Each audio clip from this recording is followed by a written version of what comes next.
As-tu déjà ressenti ce frisson inexplicable? Ce moment où ton cœur s'accélère sans raison apparente, comme si quelque chose d'extraordinaire était sur le point de se produire dans ta vie? Ce n'est pas un hasard, ce n'est pas ton imagination, c'est un signe que tu as été choisi.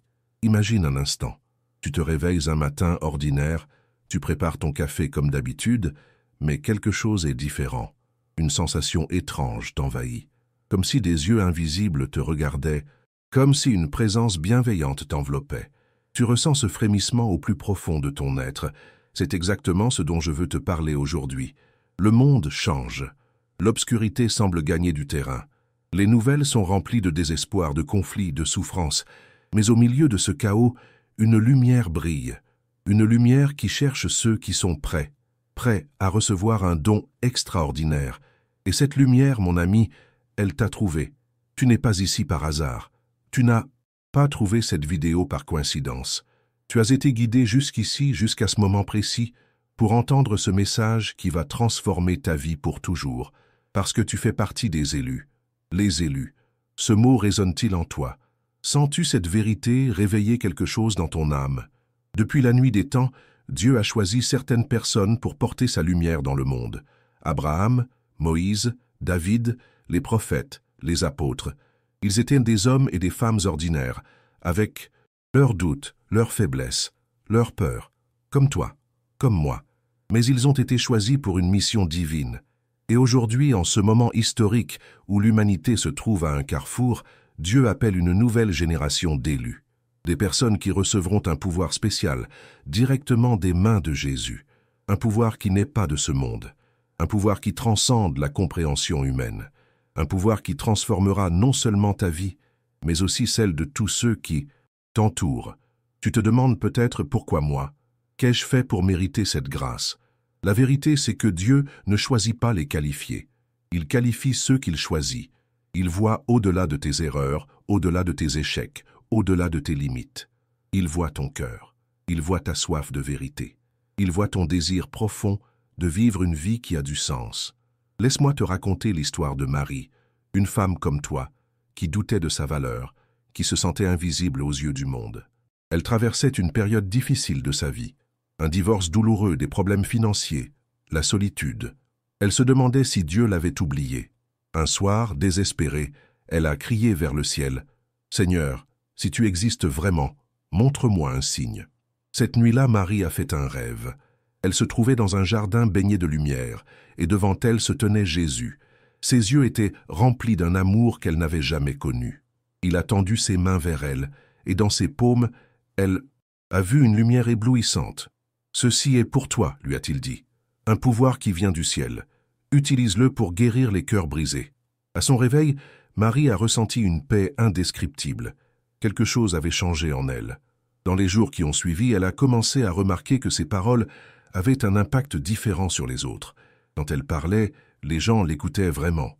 Quand elle priait pour quelqu'un, cette personne ressentait un soulagement immédiat. Sans comprendre comment, elle était devenue un canal de la grâce divine. Cette histoire te semble-t-elle familière? As-tu déjà ressenti cette impression que tu étais destiné à quelque chose de plus grand, que tes mains pouvaient guérir, que tes paroles pouvaient transformer des vies? Ce n'est pas ton imagination, c'est l'appel de Dieu qui résonne en toi. Le pouvoir dont je te parle n'est pas comme les pouvoirs de ce monde. Ce n'est pas le pouvoir de l'argent, de la célébrité ou de l'influence politique.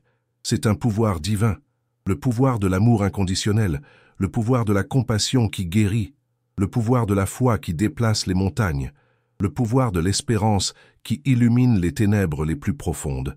Jésus lui-même a dit à ses disciples, « Vous recevrez une puissance, le Saint-Esprit survenant sur vous, et vous serez mes témoins. » Cette promesse n'était pas seulement pour les disciples de l'époque, elle est pour tous ceux qui sont prêts à ouvrir leur cœur et à recevoir ce don céleste. Elle est pour toi aujourd'hui. Ferme les yeux un instant, respire profondément. Ressens-tu cette présence, ce murmure doux et léger qui parle à ton âme? C'est l'Esprit de Dieu qui t'appelle par ton nom, qui te dit « Tu es mon enfant bien-aimé. J'ai des projets de paix pour toi, des projets de bonheur et non de malheur, afin de te donner un avenir et de l'espérance. » Mais attention, ce pouvoir n'est pas donné à tout le monde. Seuls ceux qui sont véritablement prêts peuvent le recevoir. Être prêt ne signifie pas être parfait.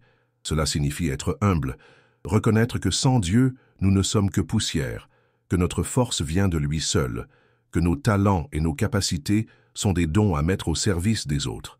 Es-tu prêt à renoncer à ton ego, à laisser Dieu prendre le contrôle de ta vie, à devenir un instrument entre ses mains? La décision t'appartient. Mais sache que cette invitation est rare et précieuse. Elle ne se présente pas tous les jours. Regarde autour de toi. Observe le monde dans lequel nous vivons. La souffrance, la division, la haine, la peur. L'humanité a désespérément besoin de lumière, de personnes qui rayonnent l'amour de Dieu, de guérisseurs, de pacificateurs, d'artisans d'espérance. Et si c'était ton rôle? Et si tu étais l'un de ces phares dans la nuit que Dieu est en train de susciter? Je vais te confier un secret que peu de personnes connaissent. Dans les anciens textes hébraïques, il est écrit que dans les derniers temps, avant le retour glorieux du Messie, Dieu répandra son esprit sur toute chair. Des hommes et des femmes ordinaires recevront des dons extraordinaires. Des signes et des prodiges accompagneront ceux qui croient. Des miracles qui dépassent l'entendement humain se produiront par l'intermédiaire de personnes comme toi et moi. Ces textes prophétiques décrivent une armée de lumière, des individus dispersés à travers le monde, apparemment sans lien entre eux, mais unis par un même esprit. Des personnes qui ont reçu un pouvoir directement des mains de Jésus, un pouvoir de guérison, de délivrance, de restauration, un pouvoir qui brise les chaînes de l'oppression spirituelle, un pouvoir qui ramène à la vie ceux qui étaient morts. Cette prophétie est en train de s'accomplir sous nos yeux, et tu en fais partie. Oui, toi qui m'écoutes en ce moment même, tu as été choisi pour cette heure précise de l'histoire, pour être un porteur de lumière dans un monde de ténèbres, pour être un canal de la puissance divine, pour manifester la présence du royaume de Dieu sur terre. Comment ce pouvoir se manifestera-t-il dans ta vie? De 1000 façons différentes. Peut-être recevras-tu le don de guérison, comme cette femme qui, par une simple prière, voit les maladies disparaître. Peut-être recevras-tu le don de sagesse, comme cet homme dont les conseils transforment des vies brisées. Peut-être recevras-tu le don de prophétie, comme cette jeune fille qui parle avec une autorité surprenante et révèle les secrets des cœurs. Ou peut-être recevras-tu un don unique, taillé sur mesure pour toi, pour ta personnalité, pour ton histoire, pour ta mission spécifique. Car Dieu est infiniment créatif. Il ne fait pas de copier-coller. Chaque élu reçoit un pouvoir particulier, une manifestation unique de la grâce divine. Mais comment recevoir ce pouvoir? Comment s'ouvrir à cette onction spéciale? C'est plus simple que tu ne le penses. Cela commence par un cœur disponible, un cœur qui dit « Me voici, Seigneur, utilise-moi comme tu le veux ». Pense à Marie, la mère de Jésus. Quand l'ange lui est apparu avec cette nouvelle incroyable qu'elle allait porter le Fils de Dieu, sa réponse a été d'une simplicité désarmante. « Je suis la servante du Seigneur, qu'il me soit fait selon ta parole ». Cette attitude d'abandon total a ouvert la porte à la plus grande manifestation de la puissance divine que le monde ait jamais connue, l'incarnation de Dieu lui-même. Tu peux prononcer ces mêmes paroles aujourd'hui. Tu peux ouvrir ton cœur et dire « Me voici, Seigneur, je suis ton serviteur, ta servante, qu'il me soit fait selon ta parole ». Cette prière simple mais sincère peut changer le cours de ta destinée. Ensuite, il faut se préparer, se purifier. Car ce pouvoir divin ne peut habiter dans un vase souillé. Je ne parle pas de perfection morale. Aucun de nous n'est parfait. Je parle d'un cœur repentant, d'une âme qui reconnaît ses erreurs et cherche à s'en détourner, d'un esprit qui aspire à la sainteté. La Bible dit « Heureux ceux qui ont le cœur pur, car ils verront Dieu ». Cette pureté de cœur est la condition pour percevoir la présence divine, pour entendre sa voix, pour recevoir son pouvoir. Elle s'obtient par la prière, par la méditation de la parole de Dieu, par la confession sincère de nos fautes, par le pardon accordé à ceux qui nous ont blessés. As-tu des ressentiments que tu portes depuis des années, des blessures qui n'ont jamais guéri, des relations brisées que tu n'as jamais cherché à restaurer? C'est le moment de faire le ménage, de pardonner comme tu as été pardonné, de guérir pour pouvoir guérir les autres, de te libérer pour pouvoir libérer ceux qui sont captifs. Je me souviens de cet homme, Pierre, un chef d'entreprise respecté mais tourmenté intérieurement. Il avait tout ce que le monde considère comme le succès. Une belle maison, une voiture luxueuse, un compte en banque bien garni. Mais son âme était vide. Il souffrait d'une profonde dépression que les médicaments ne parvenaient pas à soulager. Un jour, désespéré, il s'est rendu dans une petite église de campagne. Il n'était pas croyant, mais quelque chose l'avait poussé à entrer dans ce lieu de prière. Là, seul dans le silence, il a ressenti une présence aimante, bienveillante, qui semblait connaître ses souffrances les plus secrètes. Et puis, il a entendu une voix. Pas une voix audible, mais une voix intérieure, claire comme le cristal. « Je veux te donner un pouvoir de guérison. Mais d'abord, tu dois être guéri toi-même. » Cette expérience l'a bouleversé. Dans les semaines qui ont suivi, guidé par un pasteur sage et compatissant, Pierre a entrepris un voyage intérieur. Il a confronté ses démons, ses blessures d'enfance, sa colère contre un père absent, son addiction secrète à l'alcool. Il a pleuré, il a crié, il s'est repenti. Et peu à peu, la guérison est venue. 1 an plus tard, Pierre avait complètement changé. Non seulement il était libéré de sa dépression, mais il avait découvert un don extraordinaire. Quand il priait pour les personnes dépressives, quelque chose se passait. Une paix inexplicable les envahissait. Des années de thérapie semblaient se condenser en quelques instants de prière. Il était devenu un instrument de guérison pour ceux qui souffraient comme il avait souffert. Cette histoire illustre un principe fondamental. Le pouvoir que Dieu veut te donner est souvent lié à tes blessures les plus profondes. Tes souffrances, une fois guéries, deviennent la source de ton ministère. Tes cicatrices deviennent des canaux de sa grâce. Quelle est ta plus grande souffrance?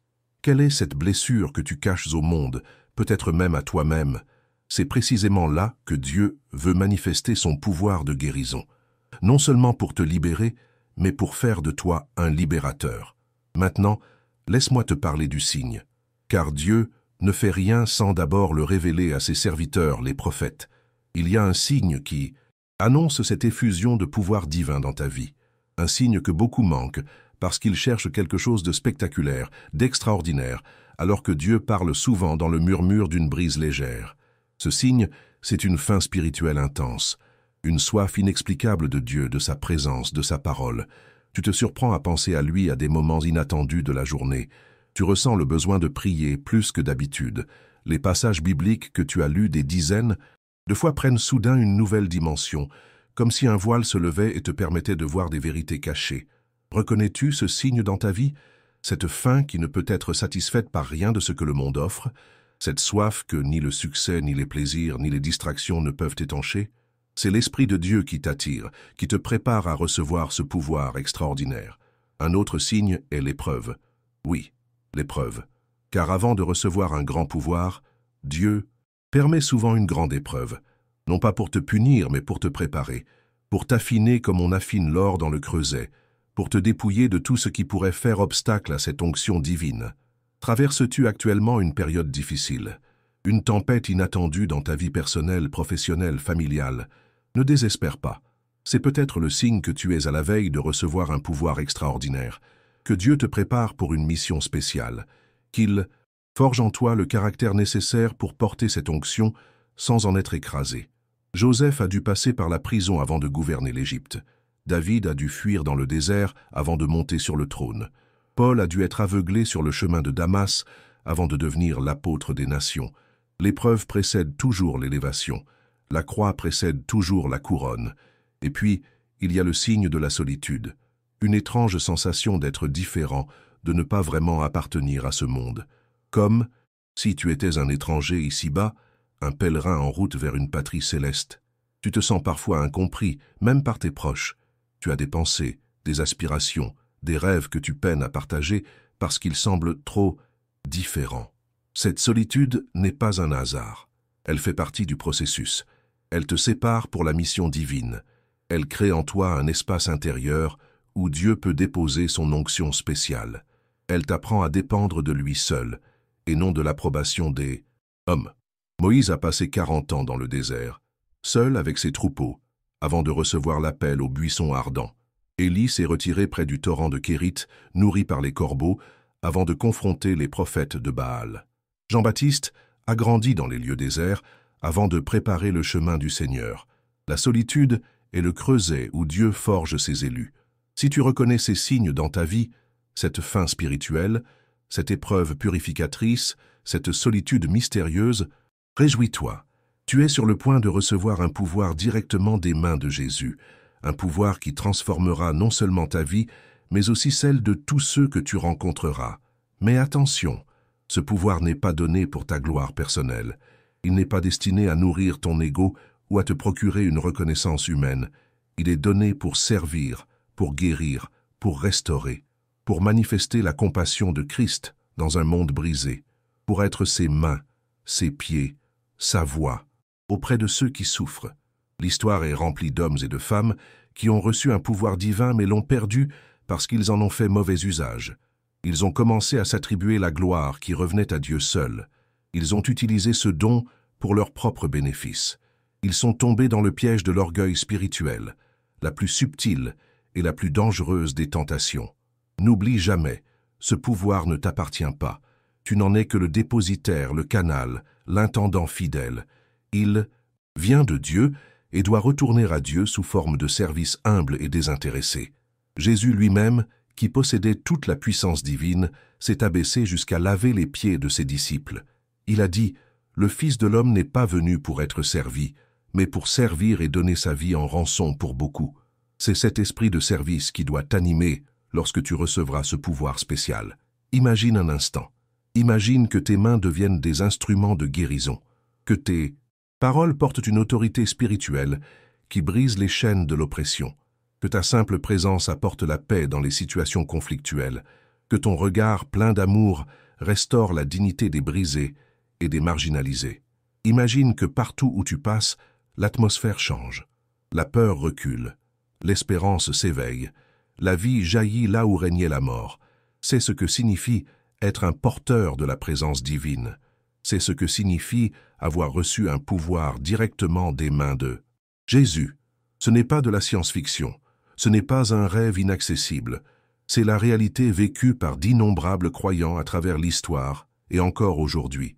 Des personnes ordinaires, avec leurs défauts et leurs limites, mais qui ont osé dire oui à l'appel divin, qui ont ouvert leur cœur pour recevoir cette onction spéciale, qui sont devenus des canaux de la puissance surnaturelle de Dieu.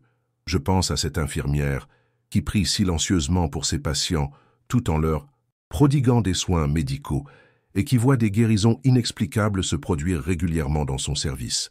Je pense à ce professeur dont les paroles touchent si profondément ses élèves que beaucoup témoignent d'une transformation radicale de leur vie après avoir suivi son cours.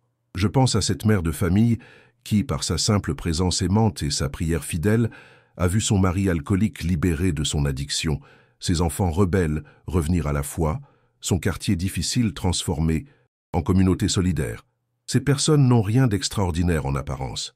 Elles ne font pas la une des journaux. Elles ne remplissent pas des stades, mais elles portent en elles un pouvoir qui vient d'en haut, un pouvoir qui change des vies, qui restaure des destinées, qui fait reculer les ténèbres. Et ce pouvoir t'attend.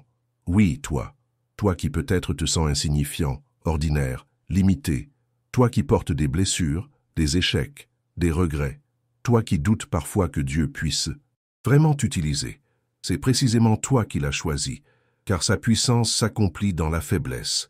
C'est dans nos fissures que sa lumière brille le plus fort.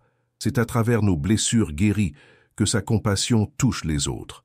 C'est dans notre humanité fragile et imparfaite que sa divinité se manifeste avec le plus d'éclat. Alors, es-tu prêt? Es-tu prêt à recevoir ce pouvoir directement des mains de Jésus? Es-tu prêt à devenir un instrument de sa grâce, un canal de sa puissance, un témoin de sa présence dans ce monde qui a tant besoin de lumière? La décision t'appartient. Dieu ne force jamais. Il invite, il propose. Il attend ta réponse libre et aimante, comme il a attendu celle de Marie avant d'accomplir le miracle de l'incarnation, comme il a attendu celle des disciples avant de déverser son esprit à la Pentecôte, comme il attend la tienne aujourd'hui. Si ton cœur dit oui, si ton âme aspire à cette onction spéciale, alors ferme les yeux un instant. Imagine Jésus, debout devant toi, ses mains percées tendues vers toi, dans ses mains qui ont guéri les malades, ressuscité les morts, multiplié les pains, calmé la tempête, se trouve un don qu'il veut te faire personnellement, un pouvoir qui vient du ciel. Ouvre ton cœur, ouvre tes mains, reçois ce don avec humilité et reconnaissance. Sens cette puissance divine couler en toi comme une rivière d'eau vive. Sens cette onction spéciale se répandre dans tout ton être, guérissant ce qui est brisé, restaurant ce qui est perdu, activant ce qui est latent. À partir de cet instant, tu ne seras plus jamais le même. Tu porteras en toi une parcelle de la puissance divine. Tu seras un élu, un choisi, un vase d'honneur entre les mains du Maître. Tu feras partie de cette armée de lumière que Dieu est en train de lever dans les derniers temps. Et quand tu commenceras à voir les manifestations de ce pouvoir dans ta vie, les prières exaucées de façon miraculeuse, les cœurs transformés par tes paroles, les situations impossibles qui se dénouent en ta présence, souviens-toi, ce n'est pas toi. C'est Christ en toi, l'espérance de la gloire. C'est son pouvoir qui opère à travers ton humanité consacrée. Alors, tu te joindras au cœur des élus de tous les temps qui proclament « Non pas à nous, Seigneur, non pas à nous, mais à ton nom donne gloire, à cause de ta bonté, à cause de ta vérité. » Et tu découvriras que la plus grande joie n'est pas d'avoir un pouvoir, mais d'être un canal de la puissance divine qui guérit, qui restaure, qui sauve, de voir des vies transformées par ton ministère, de participer à l'œuvre de Dieu dans ce monde. Mon ami, mon frère, ma sœur, tu es élu, tu es choisi, tu es appelé, tu es sur le point de recevoir un pouvoir directement des mains de Jésus, un pouvoir qui n'est pas de ce monde, un pouvoir qui fera de toi un témoin vivant de sa résurrection, un ambassadeur de son royaume, un porteur de sa présence. Reçois-le maintenant, et va, dans la force de ce pouvoir, être lumière dans les ténèbres, sel dans un monde fade, espérance pour les désespérés. Va manifester la présence de Christ là où tu es, dans ta famille, ton travail, ton quartier, ta nation. Et sache que tu n'es pas seul. Partout dans le monde, d'autres élus comme toi se lèvent, animés par le même esprit, investis du même pouvoir. Ensemble, vous formez cette armée de lumière annoncée par les prophètes. Ensemble, vous préparez le chemin pour le retour glorieux du roi des rois. Si cette révélation a touché ton cœur, si tu sens que Dieu t'appelle à faire partie de ses élus, ne garde pas ce message pour toi. Partage-le avec ceux qui ont soif de vérité, qui cherchent un sens à leur vie, qui aspirent à une expérience authentique de la présence divine. N'oublie pas que ce pouvoir que tu t'apprêtes à recevoir n'est pas destiné à rester caché. Il doit briller comme une ville située sur une montagne. Il doit se répandre comme le parfum d'un vase d'albâtre brisé. Il doit toucher, guérir, restaurer, transformer. Ne passe pas à côté de ton prochain rendez-vous avec la puissance divine. Notre prochaine vidéo apparaît maintenant sur ton écran. Clique sur la carte et découvre comment activer pleinement ce pouvoir que Jésus est en train de déposer dans tes mains. C'est un moment crucial pour ta destinée spirituelle. Ne le manque pas.